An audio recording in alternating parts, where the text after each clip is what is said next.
Today I want to show you how I wired up all the wires that go anywhere on top of my truck, on my roof rack. Let's start with the front here. I have wires that go inside of this wire hider here.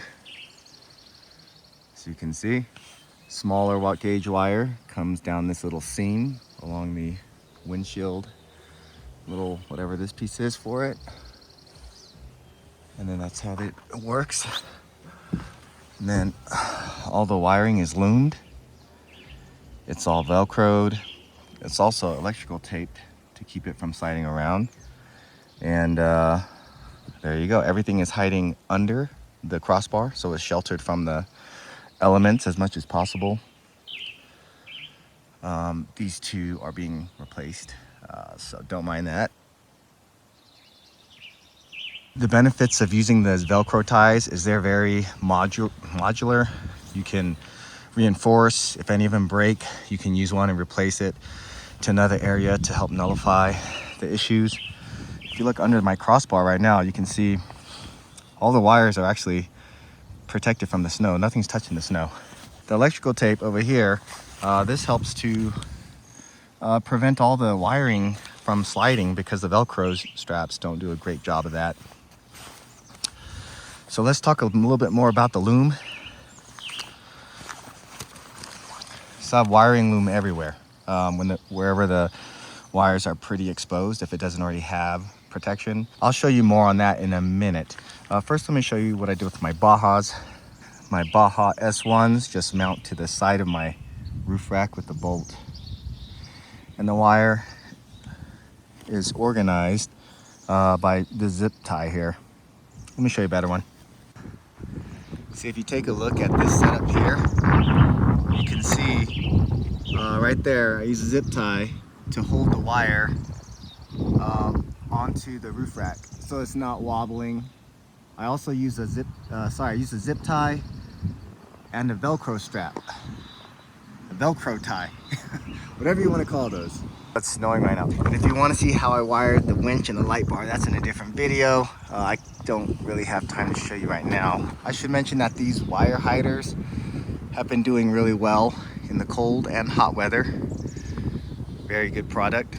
These wire hiders also make it very easy to remove, replace, repair wires, making it easy to troubleshoot your wires and improving your serviceability. Let's see if I can get up here. So it's kind of hard to see, but I have this wire loom here, and the wire loom connects all my wires together, making it easy to work on. I'll show you a picture when I get home, when it's not covered in snow. The wire loom serves the same function. Dang, it's cold out here. It's 8 degrees Fahrenheit, just so you know, and it's windy. So this helps you to organize your wires together quickly. Again, you can remove wires, replace wires, repair wires very simply. It also provides a little bit of protection from the elements. They also make a extreme heat version that has silver fiberglass in it. And when you're looking for something to use, know that wire loom and wire harness are terms that are pretty much used interchangeably.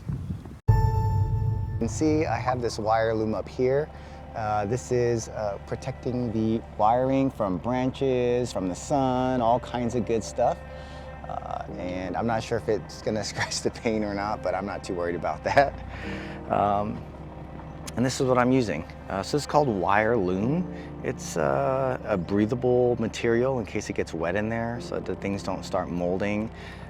And it opens up like that. So if you stick a wire in, then it just wraps on itself. So you don't really need any type of zip ties or Velcro ties or anything like that, or electrical tape. In fact, let me show you this right here. You can actually take the center part here and you can open it up like that.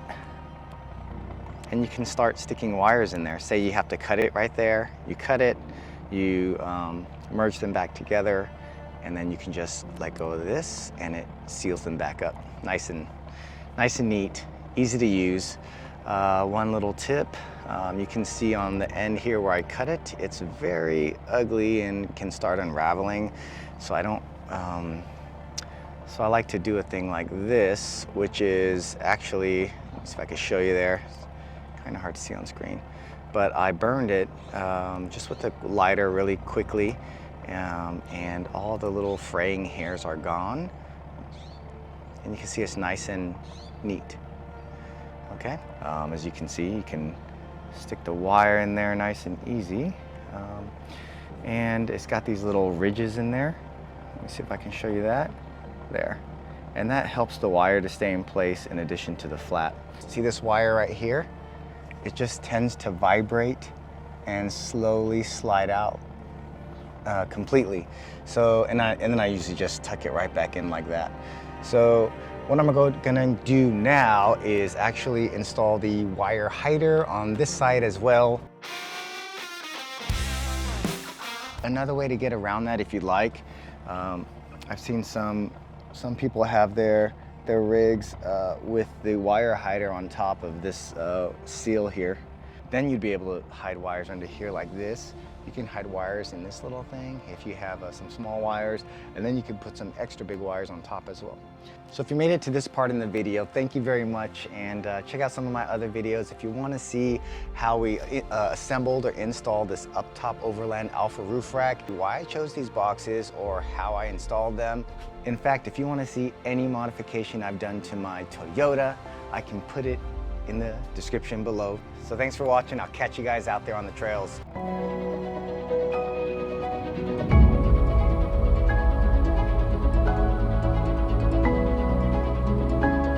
Well below freezing. Look at this.